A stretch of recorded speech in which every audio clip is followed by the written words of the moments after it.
are on saving mothers, but other things are directed at saving preterm babies. Because as we know, some of the things concerning mothers, like preterm labor, preeclampsia, directly lead us to be having preterm babies. So not only do we have the preterm babies, but also sick newborns. So as you know, some obstetric emergencies warrant us to have a baby that really will need some respiratory support. So in the facilities we've brought in, we've started neonatal units, and some of the things we've brought on board are these. We have a CPAP, this is called a Bio CPAP, that is really made for a low resource limited setting. So you don't need certain things like a facility to have a very huge oxygen plant, for a facility to have a very huge oxygen plant, or for someone to have high technology wall oxygen. So it's something that can work on a cylinder, and I believe every facility is on a cylinder. Yeah. Now the beauty with this CPAP is it has different components, and one of it, like preterm babies, is very prone to getting retinopathy of prematurity, plus other things that lead to oxygen toxicity. Yeah. So one of the things can turn it down in a different way. Yeah. So the Bio CPAP is an intervention and an innovation from Harvard University that is really directed for resource limited settings. So as you can see, we shall connect our oxygen onto an oxygen cylinder that everyone is really capable of having. And then this comes to a blender. The whole lot of blending oxygen with air.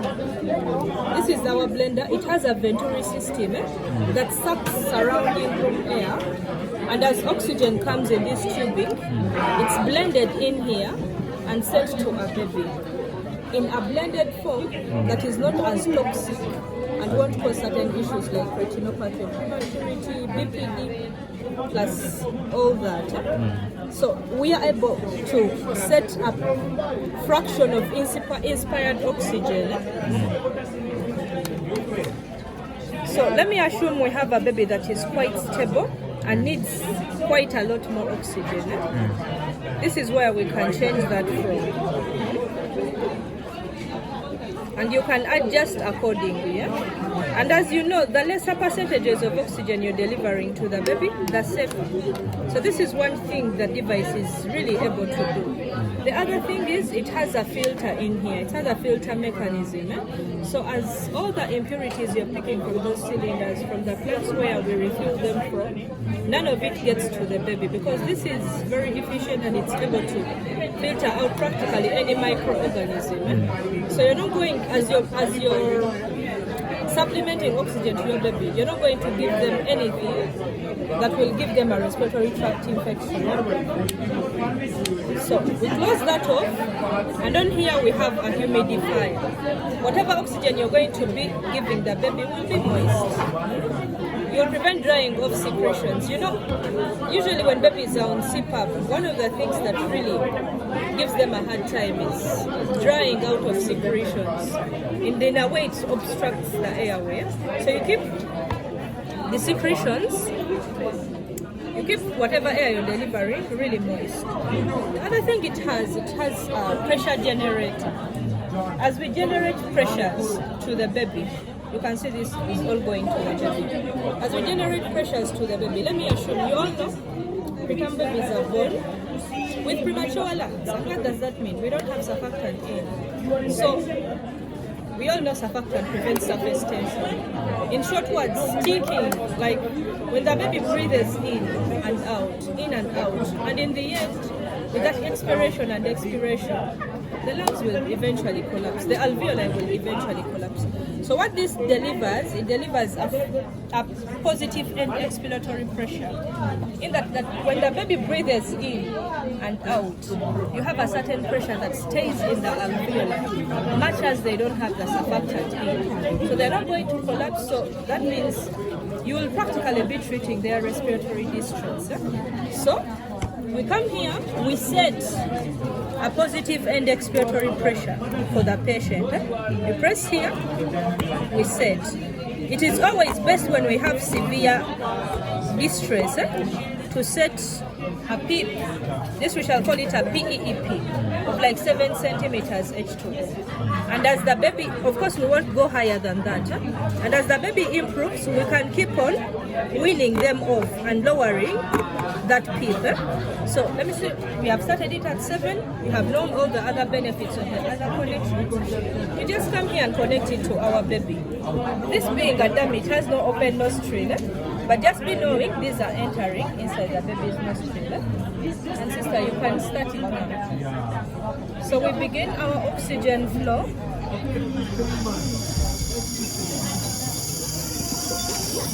And when these are closed off, now they are inside the baby's nose. It will be bubbling like this, delivering a very good degree of positive end expiratory pressure.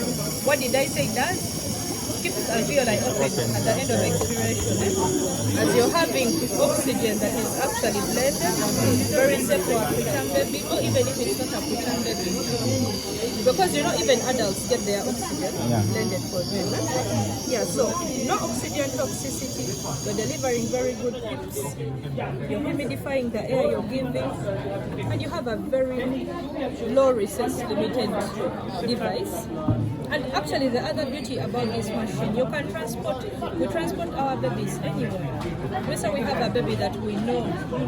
Yeah, in the facilities we are in, maybe you could have a 1 kilo baby, a 900-gram baby, a 400-gram baby that you know you need to send to an ICU somewhere. This is a very safe machine to transport the babies with. So far this is it about this machine. Then we have, like in case of premature babies, do you still set that? 7, yes. Like 7? Yeah, it's not. It's not actually. It is very safe. 7 is very safe for preterm babies. Start from there. You can only give them barotrauma if you go higher than this. Actually, having a very high PEEP will do 2 things. One, you may burst whatever alveoli you're delivering air to, so you give them a barotrauma. But the other thing is, the more PEEPs you set, you're overinflating the lungs. And when you do that, you're limiting contractility of the heart. So you can lower BPs, and most of our facilities are not even able to measure blood pressure. Yeah, so you know the whole thing about BP, contractility and preload. So you lower BPs. Starting at 7 is really safe. Don't go any higher, and you can keep lowering it. But of course, I can't go through which PEEPs to do what. But for a preterm baby, very okay. If you have a meconium aspirated baby, of course this is not where you will start. Of course that will take, if maybe you need that device and you need a training on it, you can be told in which conditions you start at what age. But for a preterm baby, this is quite really safe. Any questions? Thank you so much for taking us through this. Yes, my question is, are the packages donated? Are they on sale? On the facilities we have, because we are self-assured, the facilities we have them as they are donated, but we are not the people that make, we are not marketing it, we are just telling people out there is a very low resource limited device that actually works. You don't have to buy a 10 million CPAP for babies to get what they need. So if you need to contact a seller, you can come privately and we can direct you to who you talk to in order to get one in your facility. Because what I'm noticing is, you are demonstrating to these midwives here. Some of us, we are trainers, and we need the midwives to come out to find these now new technological devices that are already on the market when they are aware of how it operates. Such that even when they go to those health facilities where they are going to work, they are not seeing something new. So how do we get to this? Because we need them in our skills lab. There is one, I think my colleague knows, has the details of where to get them in Kampala. Look at this one. I didn't know you were even here. I'm talking on your behalf, imagine. This one is my student, current student. Sister. Yes, please. They are the market in Uganda, and more especially for you who are in the skills lab, it's true you must have the one. No, we don't have. That's why I'm insisting, and we need contacts actually, because My colleague, my colleague. Okay. My question is about how now, because I don't know, since it is reusable. Yeah, it is very So, reusable. can you also share with us how we can make it safe for use for another patient? Actually, the same way you disinfect your other towels, the only thing you will have to change is the filter, because you won't disinfect the filter. So the filter will have to be thrown away, and you get another one, because it comes as a package. They give you so many filters as it comes, and of course this rubber band can't be dipped in jig, but you can use jig. It really works. You can use Sidex actually. You can't use sablo. You can't use sablo. You really need to actually disinfect whatever you're using it with. So a 0.5 jig really works. And every single part of it can be dipped in jig. The same way we are the same way we're disinfecting whatever we have. High level disinfection is really easy. And everything can be high level disinfected. Every part of it can be high level disinfected and makes it safe for that. What is their the one Thank you very much. The Actually, other thing we have is actually there. this is really better. Yeah. Normally bottles I know on saline. those saline bottles will cause you problems.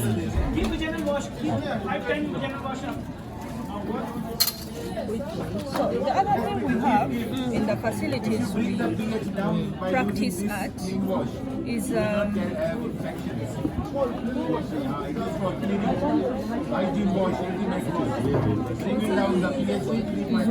think my thing has not been charged. Andrew, you didn't charge my thing. It wasn't checked. It wasn't charged. we are going to share with you that we did. It's okay. Because I need to convince the big boss to make sure that we get money for this. Okay, fine.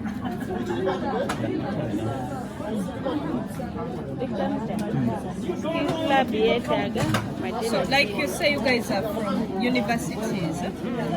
So, some of our interventions in these facilities. Okay, some of the interventions in our facilities, of course, you know, as babies are delivered, sometimes you won't avoid needing to resuscitate someone here. So this is a device made by Ladell. It's a robot, and it's where's my phone? Maybe just get you my phone. So one of the things it does is you're able to set scenarios for your students. Here's my app.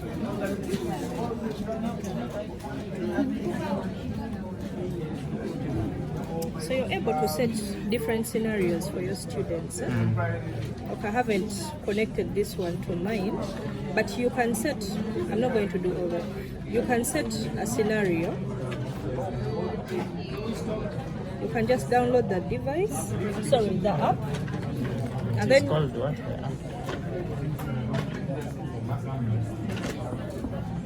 it's a Neonatal Live, this one. The device is called a Neonatal Live. You know these other Neonatalis we have? This is a Neonatal Live. Made by Ladell, but specifically to improve neonatal resuscitation. So you're able to set different scenarios for your students. It's still connecting, quite failing to connect. It's actually connected now. Yeah, so you're able to set, give them a case. Maybe tell them you have say you give them like this case, and you have a patient, or you tell a patient who receives effective ventilators with displaced chest movement and decreasing heart rate. Tell them look for chest movement and ventilate continuously until your baby cries. So the student will know that if they do not ventilate their baby effectively, this baby is never going to cry. And if they do it wrongly, if they are ventilating rapidly, if you remember all those things we teach during neonatal resuscitation, you're being lecturers, you're going to teach them Mr. Sopa, you're going to teach them to adjust the head, you're going to teach them so many things. This will really help you evaluate. You can evaluate by looking, but this gives them a very clearer picture. Yeah, so as you're teaching your students how to resuscitate, you set a scenario already there, and they begin resuscitating. I was going to click it. No, for it when you begin bagging, you will begin noticing. Yeah? Now I'm bagging and talking Look for instead of counting. movements. So I'm going to get some poor results there. You will see them.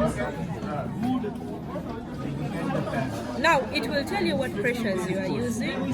If a student was bagging and was giving someone barotrauma, they will know. This will help them learn. Let me bag some rapidly, how students sometimes bag. You will see the change in the graphs we shall get. I hope I get the graphs. My phone has been acting up recently. Let me do some poor baggings. So that, and some rapid ones so that it will display. Let me even stop some chest movements and jump around. So the baby is, this baby is crying, you can. Has it stopped? So the baby cries eventually because we're in a loud environment. Did you hear it crying? Yeah, so when the baby stops crying, it usually gives you some ventilation details. It even gives you warnings. Try to produce gentle chest movements. At some point I was squeezing too hard. And then do not squeeze too much air into the lungs. You saw what we were doing. Yeah? Doing some things wrongly. And then in the end, it gives the student what they've been doing. So it will give us a setting on the heart rate. It started like this. If I did some wrong baggings, you can come here and even demonstrate yourself. Do some wrong baggings, do something badly. It will give you that. At some point I was using very high peak inspiratory pressures, and this is what it's showcasing here. It's telling you the head extensions were good. I forgot to make some poor head extensions, so that you can correct your students. You didn't extend the head well, you didn't do this. And then you can see on the ventilation rates. At some point I was being too slow. Sometimes students will forget to count. Sometimes they will overbag really fast. It can show you all that, and this really has helped us because you understand that when someone resuscitates, it becomes like a second nature to you. You know, I just come and say. So in the end, as people notice whatever wrong they were doing, with continuous practice, they will know how a 20 feels like, because they want to stop at 20. They'll know how a 20 feels like when they resuscitate. They will know how to properly extend the head so that you don't get any deviations here. Because usually just by looking at it, you may not know. So they'll know how to always keep the head so they will not get any deviations. They'll know which rates to use and whatsoever. Now, it has very many scenarios. We'll give them scenarios maybe of a baby with a stiff chest, a baby who, even if you ventilate, you don't have chest movements. When do you need to increase some pressures? It has so many, and it would be very beneficial for people in a university hospital or a university. And these are some of the things we put at our facilities, and midwives are really able to keep on continuously training. That's it. Any questions? Like we said, we need where to find this. Which one? This one or this one? Both. This is a Ladell thing. You Both. can just contact them. So can we find them at the same area? I think Ladell, but you don't go to the Ladell site. Where do you get these ones?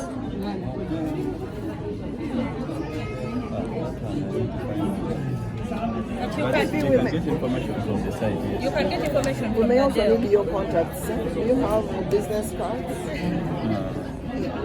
You right. Yours.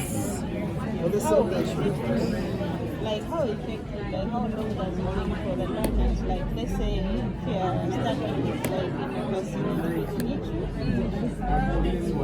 how easy can it be trained by the people who are practicing or using? To be fair, I think it's user dependent. Whoever wants to learn something like that. When I was learning about this CPAP, I just learned it online from the value people. They hadn't brought us a sample yet, but just with online training, I learned it. Are you national trainers?